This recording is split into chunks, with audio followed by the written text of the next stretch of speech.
तो domestic worker के लिए एक बहुत बड़ी अपडेट सामने आ रही है। जो भी लोग कफिल के पास में काम करते हैं उन लोगों की सैलरी से रिलेटिव एक बड़ी जानकारी आई है। Ministry of human resource and social development की तरफ से सभी कफिलों को बोल दिया गया है कि जो भी आपके वर्कर काम करते हैं उनकी सैलरी 1 जुलाई 2024 से उनके अकाउंट में आनी चाहिए।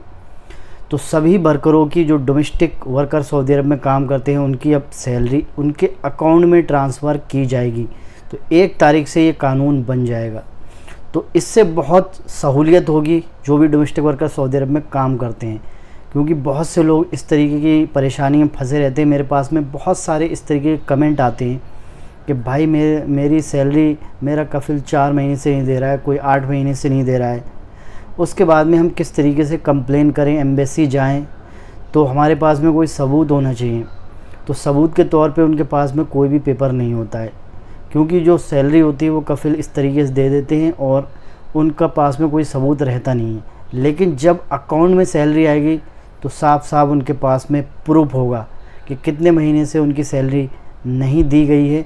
तो एक बहुत अच्छी खबर आई है सभी लोगों के लिए। अगर कोई भी सैलरी 3 महीने तक लगातार नहीं देता है तो ये कानून तो आपको पता ही होगा कि आप लोग कहीं भी नकल कफ़ाला ले सकते हैं अगर 3 महीने तक कोई भी कफिल सैलरी नहीं देता है। तो ये बहुत अच्छी खबर आई है ministry of human resource and social development की तरफ से। एक अपडेट आप लोगों के साथ में और शेयर कर देता हूँ। रियाद में फर्जी हज कंपनी चलाने के आरोप में 2 विदेशियों को गिरफ्तार किया गया है।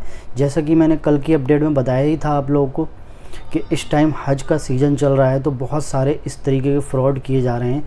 फ़र्जी हज पैकेज बेच रहे हैं लोग, विज्ञापन कर रहे हैं, कंपनियां फ़र्जी बनाकर लोग से ठगी कर रहे हैं। और सभी लोगों को मक्का के उप राज्यपाल ने चेतावनी दी है कि बिना परमिट के जो लोग इरादा रखते हैं हज करने का या हज करने की कोशिश करते हैं उन लोगों से सख्ती से निपटा जाएगा। तो ये बहुत कड़ी चेतावनी दी है उन्होंने कि जो बिना परमिट के हज करना चाहते हैं, इस समय बहुत कड़ी चेकिंग कर दी गई है।